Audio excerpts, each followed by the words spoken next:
Well, welcome to another episode of the Grim and Bloody podcast in the Grim and Bloody Theater. This will be a podcast version in our streaming on our YouTube.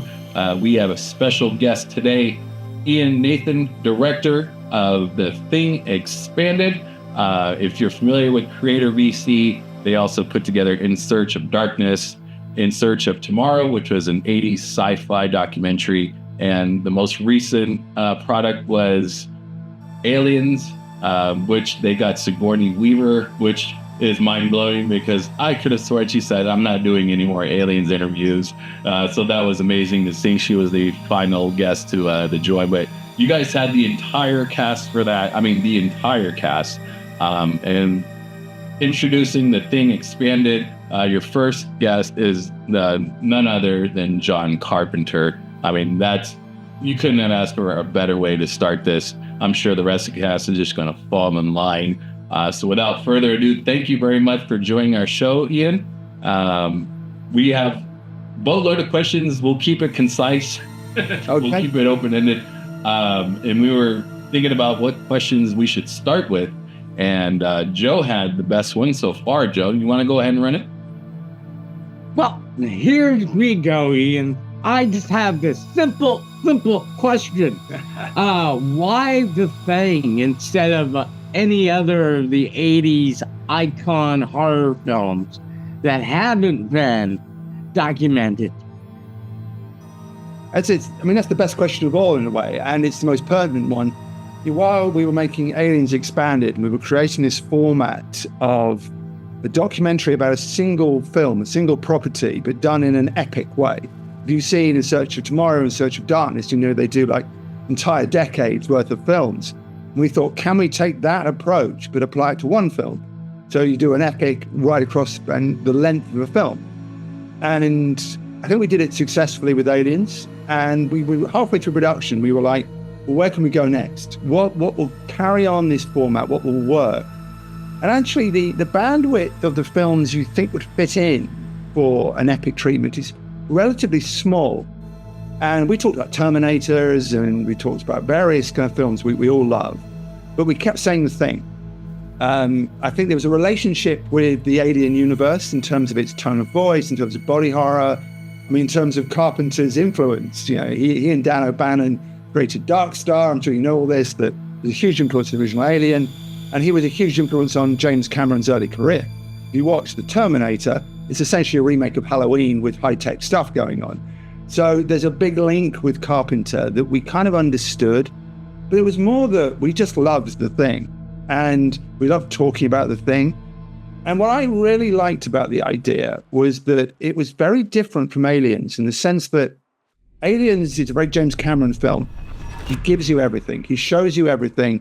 You know, it's a propulsive roller coaster ride. It's incredibly tense and exciting, but it's not ambiguous. You kind of know what's going on and why it's going on at any point.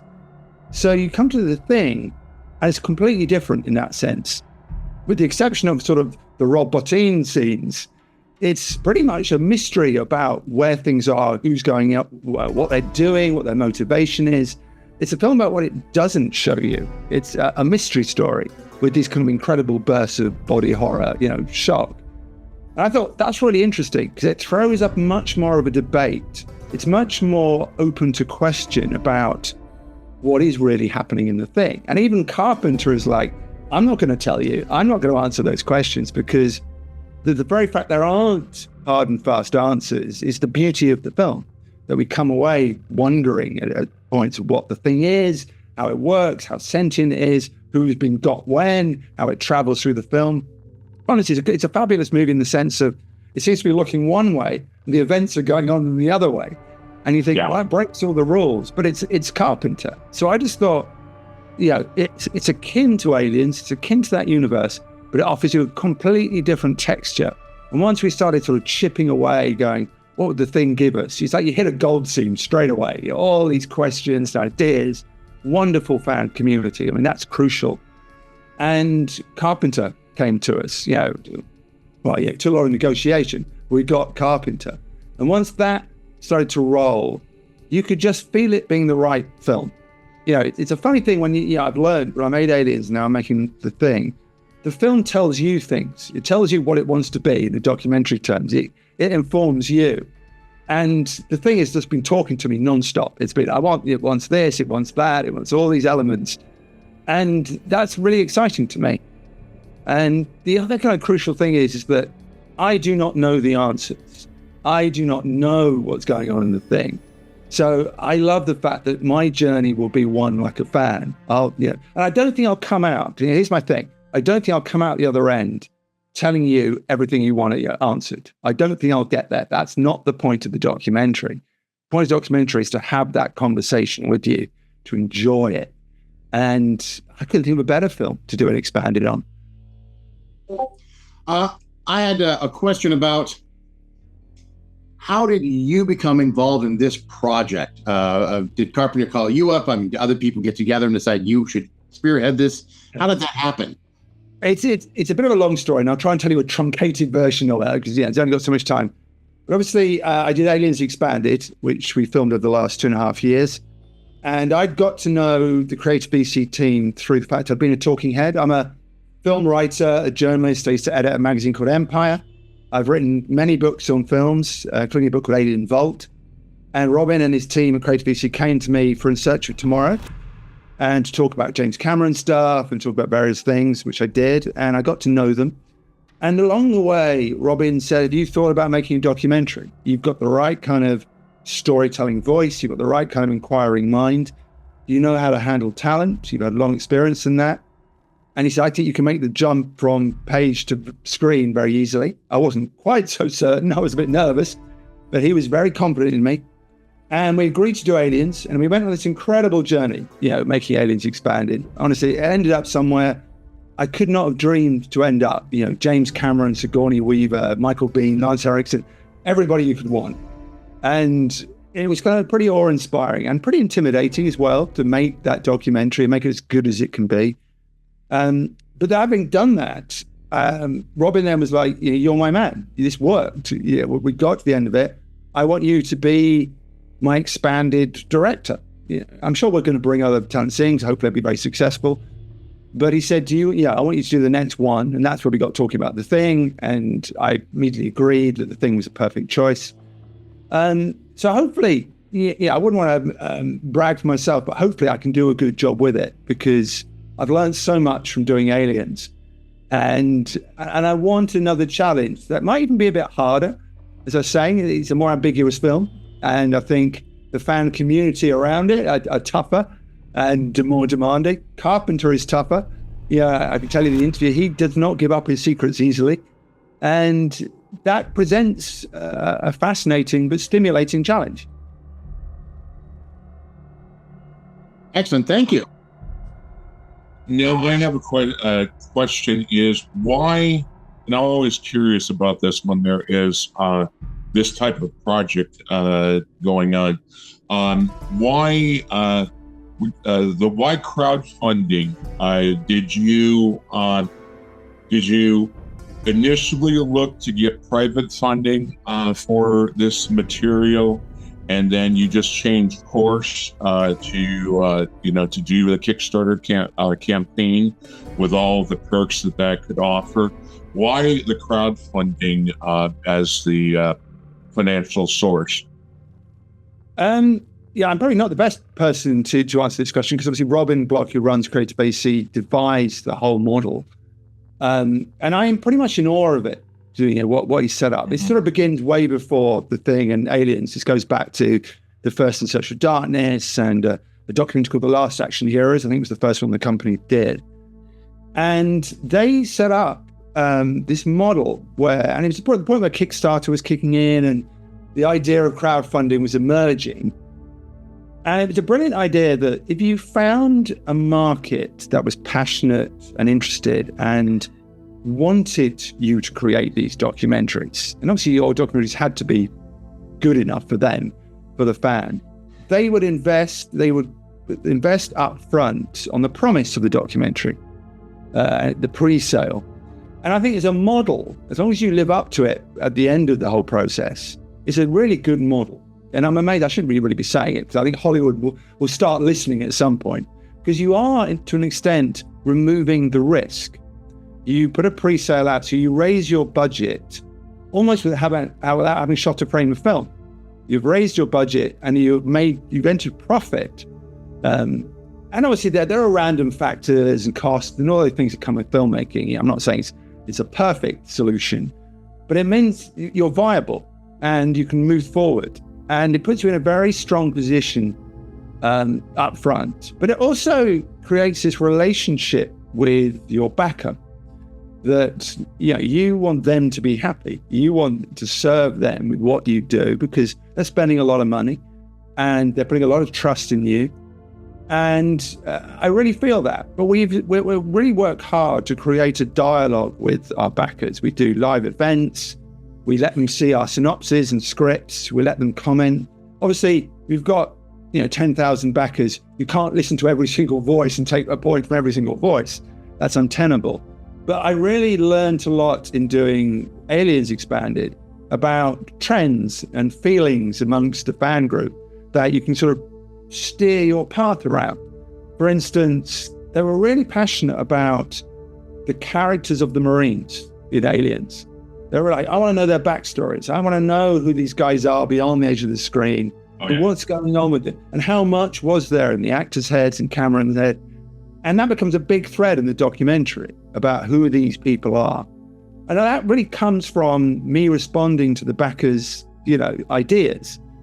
And that will be true of the thing. I think they will bring a lot of their nuance and their confidence and their ideas, especially in terms of theories, because obviously, as I said, the thing's a different kind of film and it's much more ambiguous.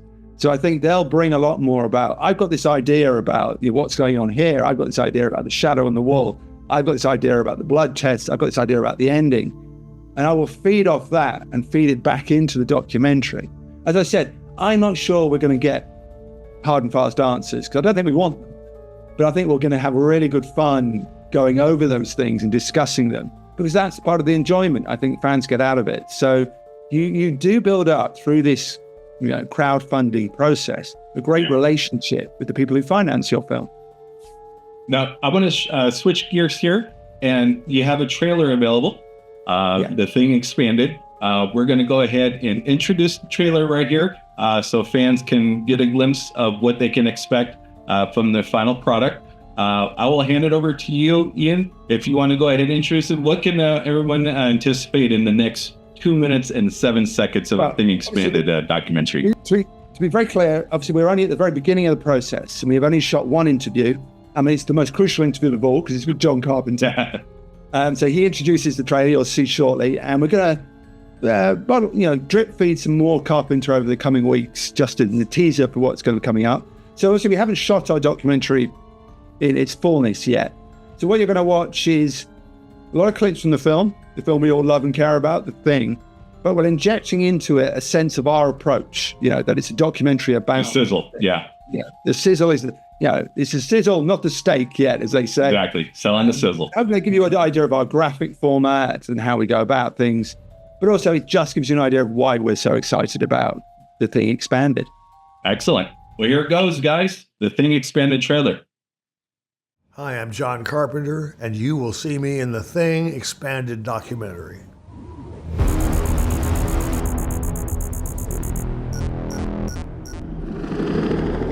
US number 31 calling McMurdo. Urgent. Come in. Over. Did you notice anything strange about the dog? Anything at all? Strange? No.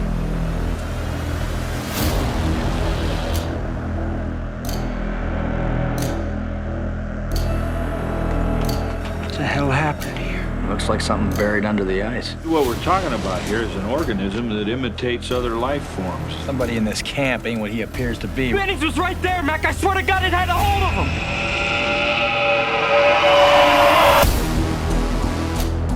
It could have imitated 1 million life forms on 1 million planets. There was one of those things out there trying to imitate him, Gary. We gotta burn the rest of them.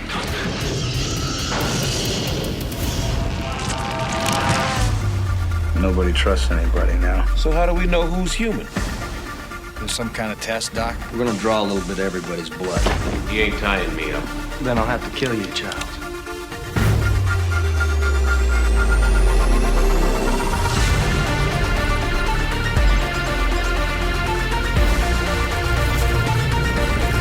gotta be kidding.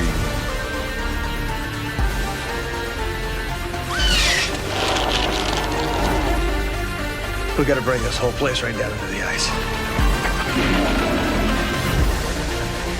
We're not getting out of here alive. But neither's that thing.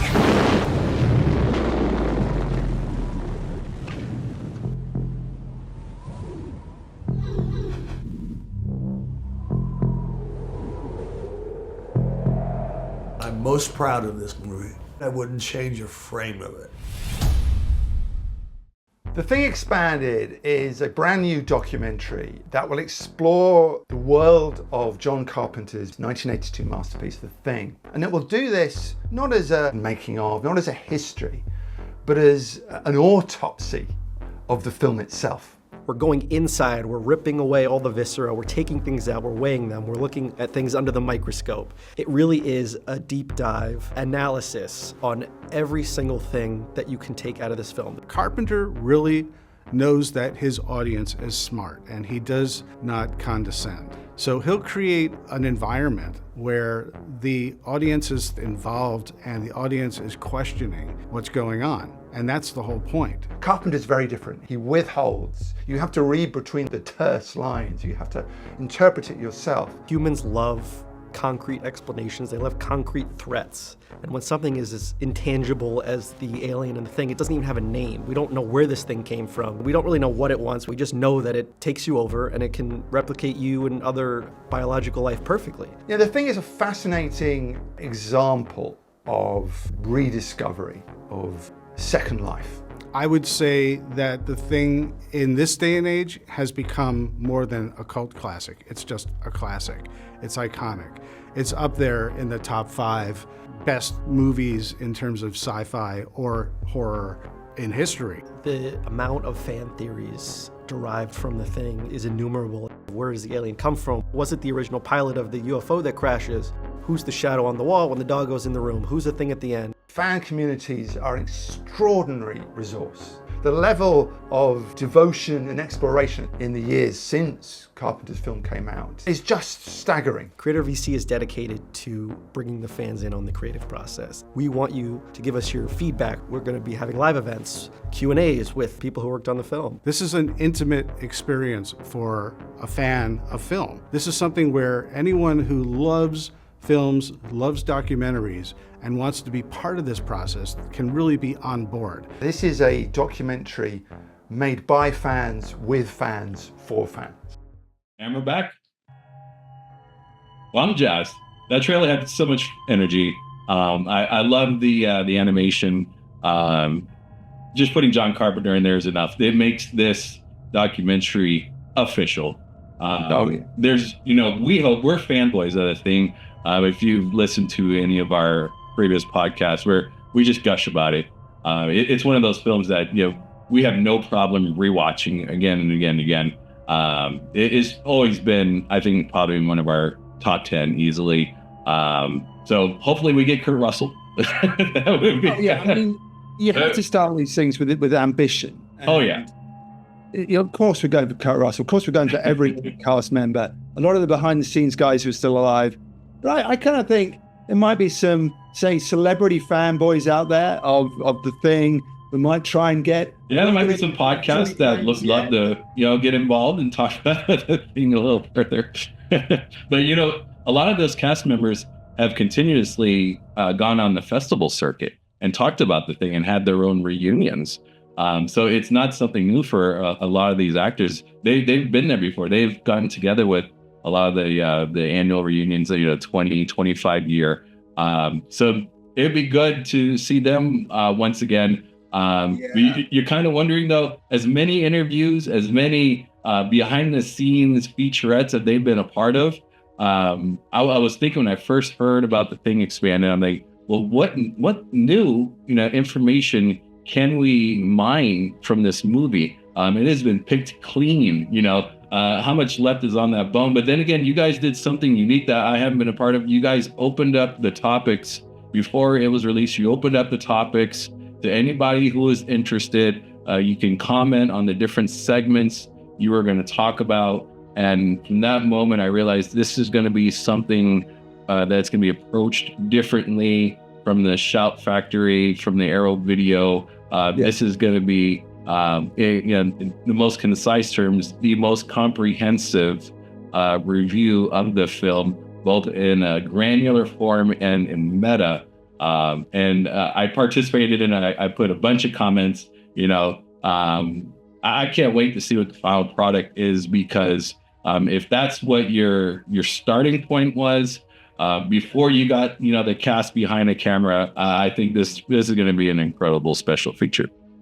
Yeah, I mean, it's a really interesting point about what is fresh, what is new. I mean, during Aliens, I was constantly confronted by this idea: does everybody know all this already? Does anybody care? You carry that with you. And I think one of the crucial things for me is that with the expanded format, of course, you're looking for fresh insight and revelation, and you're trying to open up the film anew. But the question we're not saying this is a totally new take on the thing. That's not our complete ambition. Our ambition is to ask the question is, why do we love the thing so much? What is it about the thing that keeps us coming back? Why has it endured over 40 years? Is it only gained in popularity? So of course you'll go looking for stories, but you also want to get that passion and that love, and you want to communicate what the audience feels for it.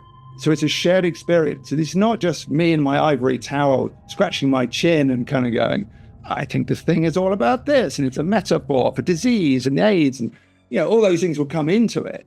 But I want to answer that question: is why am I talking to you guys about the thing right now? Is the fundamental question the documentary will answer. It's why do we love it? What is it? Yeah, it's a cynical film. It's a hard film. It paints a dark view of humanity. It's got, a sense of 70s in it rather than 80s. I know it's 82, but you feel like it's a 70s film. All those elements are very interesting, but people love it. And I want to know why. And I want to spend 4 hours answering that one question. Why do we love it so much? And hopefully there'll be lots of fresh insights, revelations within that. But it's not the sole purpose just to go, this is all brand new, information you've never heard before. It's as much to talk about the film from now. I mean, we, expect everybody who watches it to know the film backwards. It's going to be so full of spoilers, it's off the scale. Because I'm taking the film as finished and read and seen, and then we're going into it and exploring it from within. If you haven't seen the thing yet, I think we're well past that spoiler threshold. I think so. Now, I was going to ask him, you've touched on it quite a bit. Do you have any idea, why did the thing not do so well in the theater when it came out, but then come back so strongly? You mentioned disease and age and AIDS, something, until you said it, I never put in there. Yeah, it's fantastic. I mean, there's a whole story about 1982, and it's the summer of E.T., and Reagan was in the White House, and America was in a very buoyant mood. Yet it was this incredible summer of sci-fi. I mean, it was The Thing and Blade Runner, and obviously E.T. and Star Trek 2, Tron. Yet only E.T. and Star Trek made any money, and E.T. made all the money. And I think the audiences just weren't ready for dark. They weren't ready for dystopian viewpoints. They weren't ready for cynicism. Yet great art, if you want to be slightly pretentious about it, great art endures because it speaks to any era. It doesn't just speak to its own time. It stays relevant. It becomes a kind of mirror to any era. So the questions that the thing asks can be applied to the COVID era. This was a disease. We were all sitting at home watching this thing mutate and change, and we couldn't know where it was. And I was thinking, this is the thing. It's like on my TV. There's all sorts of elements you can apply to the thing that it just addresses. It's about politics. It's about human nature. Obviously, it's a great sci-fi film about invasion and on a microscopic level. It's this great thing about monsters and how you can adapt monsters and survival. It's all those wonderful things. But because it's such a powerful piece, I think it endured. It wouldn't go away. It didn't just become a flop. It gained cult status. VHS gave it a second life, Laserdisc, then on into DVD, to the point where it really doesn't compute anymore to think of it as a flop. You think, it made no money. I mean, John Carpenter talks a lot about it being a flop, so he was very hurt by that. But now I think it's just a classic. I think we just talk about it like it's a classic, and we'll go back and look at 1982. Right. But we're thinking through the prism of, we now know what a grade it is, and what wasn't. Why didn't audiences get it? I don't think Universal understood it, the studio behind it. I think their marketing wasn't particularly strong. There were many elements. Maybe it wasn't a summer movie. They put it out in October, November, snow, cold, horror. It would have done much better. Who knows? I mean, hindsight's easy, I suppose. But yeah, there was something in it that refused to die. It was frozen in the ice for 100,000 years, and it stayed frozen, and it finally emerged, in modern times, and stays relevant. It really does. Sure. Quick follow-up to that. Was The Thing, in kind of your hindsight, done in the wrong decade? Did it need to have appreciation from viewers after having lived through the 80s? I think you're kind of right, in the sense, if it had come out maybe 2 years earlier, it might have succeeded. Alien had been 1979, and Alien had introduced this whole idea of adult, dark, horrific sci-fi. At that point, sci-fi was Star Wars, and suddenly this film came along and it was incredibly realistic, and body horror was introduced to the mainstream. All these kind of things went on with Alien. And you think maybe a lot of where The Thing came from was studios thinking, well, that works. And I'm sure the process, I think actually The Thing was in pre-production before Alien, but if they'd released it maybe in 1980, 81, it might have caught the post-Alien mood better. But it just got unlucky, I think, with 82. No one could have foreseen E.T. Spielberg didn't foresee E.T. Yeah, he made a small little film about an alien best friend of a kid that he thought was going to flop, and it became one of the great phenomena, of modern cinema. And I just knocked all these other films out of the way.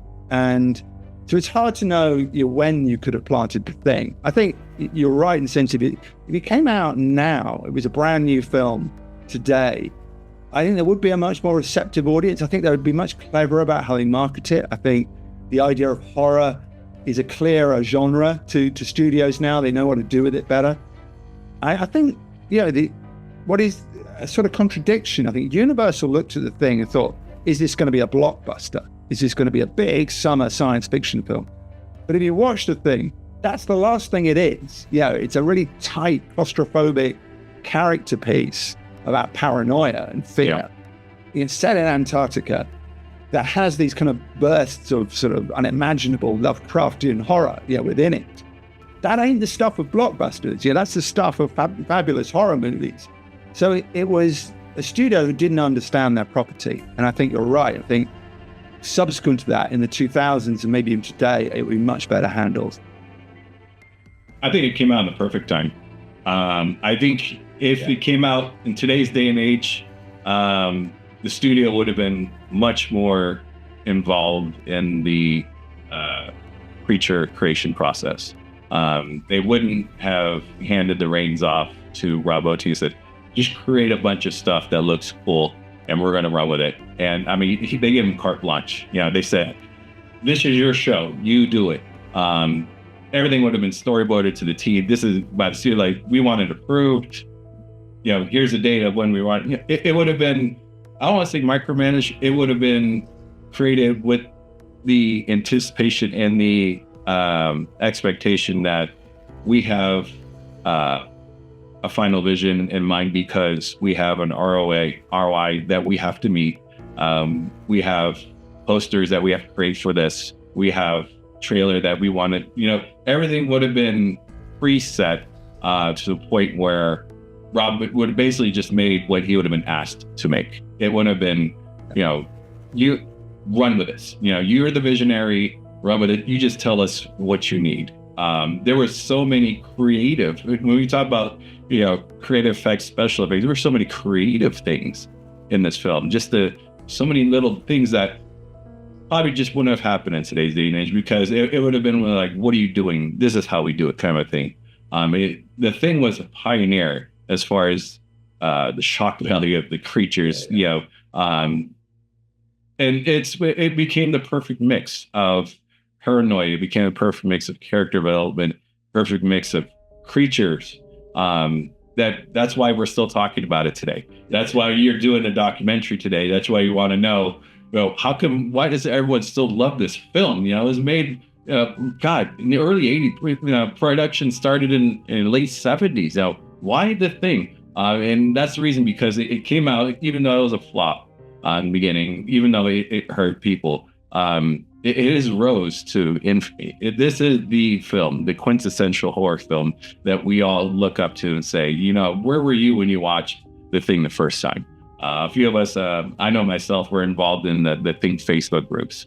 And I could tell you, it's, what were you doing when you watched the first Thing? I was a kid, I was in my 20s, it's become a memory, an indelible memory that everyone has, that you can remember, where you were, how old you were when you watched this first movie, because it left that kind of impression. So that's basically that's really it.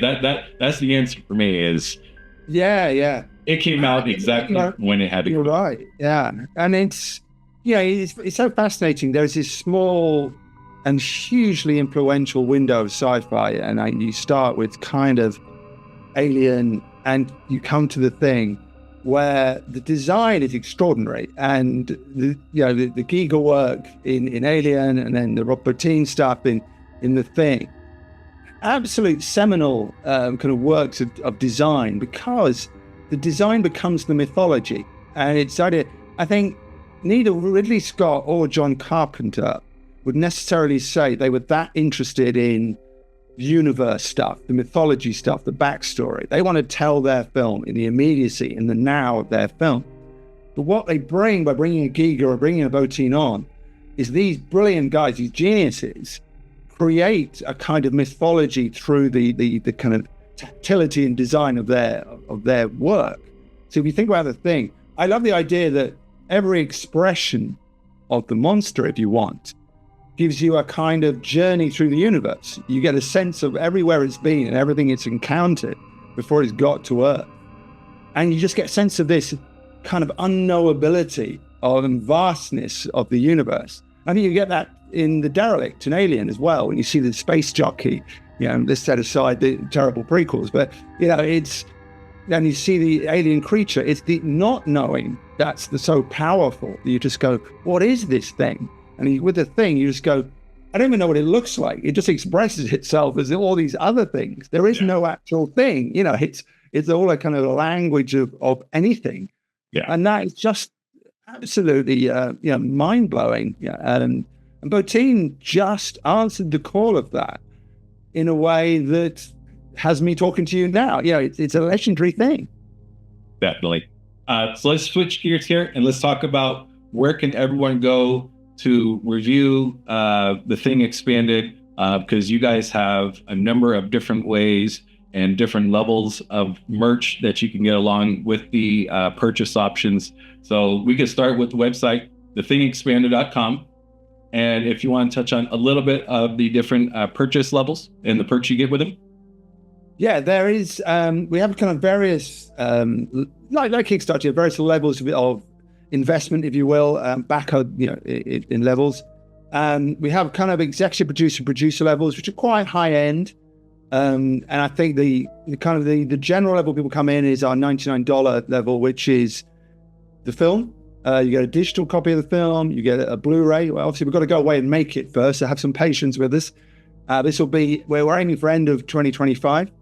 If Mr. Kurt Russell was to do it early 26, we might delay it, but I'm hoping to get everybody in the bag. You work around things, but we are aiming for end of 25. And then you'll get the Blu-ray after that. It will come in booklet. We might do some DVD extras with that, depending on what we've got. And then we've got posters, T-shirts, patches. It's a whole collection of exclusive gifts only to backers. So if you back the film at that level, you will get the Blu-ray and you will get these gifts, and only the backers get them. It won't be available on Amazon. This won't be anything like that. And the other crucial thing is you will get your name in the credits. You will become, one of the backers of the film. Your name will be in that. And what works so beautifully with Aliens is We also asked people to supply videos, just talking about their love of aliens. And obviously we couldn't put them all in because the film would be like 9 hours long if that was the case. But we picked as many as we could. And what I love is it adds another dimension to the film. It's like an extension of the film that you finish the documentary and you just go into all the backers' viewpoints and their love and passion, and you realize the legacy. And I'm definitely going to do that with The Thing. It's a beautiful way of finishing. We do also have smaller packages if you don't want to invest $99.99. Yeah, it is, it's a quality thing. And I understand that's a lot of money. I wouldn't, disabuse myself of that. That's a big investment for people. But, this is going to be hopefully a definitive document on The Thing. You will be part of that. It is, probably going to be around 3-4 hours long. It's going to be as in-depth as I can possibly make it. You will get all these wonderful kind of goodies to go with it. And there'll be a journey along the way. We're going to be doing vidcasts with me and some of my fellow filmmakers. We're going to get some of the cast members and crew members in for an early chat. You can join. All of that will be exclusive to backers. So, I don't want people to think it's just put your money in and wait for a film, to be made. It's put your money in and be part of the journey of the film. And everyone who's backed Aliens, as all the people I've encountered and seen online and spoken to me have just said thank you. And it's been a wonderful experience. And that's been so gratifying for me because that's what you worry about. Yeah. And I want to make it every bit as gratifying for Thing fans. Yeah, I think $99 is a small price to pay, considering the level of collector merch that fans invest in. And there's some serious good collectors out there that have entire shelves, entire corners of their room dedicated to just The Thing. There's people who make the trip out to where they shot on location. I think, is it Nova Scotia, I believe? British Columbia. British Columbia. They go to the site. I don't know if they went the last 2 years. There's a site dedicated to a group that goes and visits the site where they shot from. So $99 for this kind of effort or this kind of quality, I find that it's seriously value added. And good luck on this. Although you don't need it because your track record speaks for itself. We need a bit of luck. We need a bit of luck, so I'll take it. Any other good questions, guys, before we wrap? I do. I just have one quick, lovely answer or question for you, Ian. We were discussing everyone's favorite scene in The Thing. What would be your favorite scene in the movie The Thing? Well, my answer to this is an obvious one, and I kind of hate it being obvious. I want to say something clever and cool, and but I remember seeing the film. You're saying about when everyone remembers when they first saw it. I was 15. I played hooky from school, and I watched Alien and The Thing on VHS at a friend's house. Life-changing afternoon, and I just remember the incredible. It's probably, you say it's more than one scene, but it's a sequence. The blood test, with Kurt Russell holding court, and goodness, incredible sound edit of the scratch of the hot, wire against the bottom of the Petri dish, and the build up of that. Jeez, let us see that. Everyone knows it's just an iconic scene. Goosebumps on that, yeah. And it just goes and goes and goes. It starts with the screaming and then builds them from there. And it's Carpenter at his very best. It's the centerpiece of the film. And if you didn't know what was coming the first time, it really puts you through. It's as good as the chest burst of that sequence. So, I have to say the blood test. 100%. I have to ask very quickly, will we finally find out whether or not the dead body that they find, is that the pilot or somebody else? Well, here's the thing. I don't know if we're going to definitely find out anything. We've interviewed John Carpenter, and he has been adamant. This is not a spoiler. He is adamant. As soon as he walked in the door, he was like, I am not going to tell you the answers to anything. I have answers, he said, because as soon as I do, it's all over. The debate is over, the discussion is over. Oh, he loves that. And he just goes, and he said it in that very John Carpenter way, Chuck's no argument. Guys, no answers, this is it. And he tells stories, and I appreciate that. So I would say no, but we're going to give it a go. We're going to try some answers, and if they sound good to you, then great. But I'm not saying they're the definite answer because Carpenter won't tell me. Did you try tying him down to a chair with a flamethrower? We tried everything. Yeah, Oh. and he just wasn't doing it. He's a tough guy. He knows how to resist torture. He's been in an interview or two about this. I think he knows his way around. Well, I want to thank you very much, Ian, for your time this morning. This was a wonderful conversation. We're excited to be a part of it, and just having you on and talking about this and doing what we can to promote your work. We can't wait for this to come out. We're going to be fans purchasing this alongside everybody else. I think that. Thank you very much. And Al, I'll turn it to you. You can take us out. Thank you very much. As always, thank you for joining us. And remember, watch horror films. Keep America strong. That's our show, everyone. Bye. Enjoy your horror. Cheers, guys.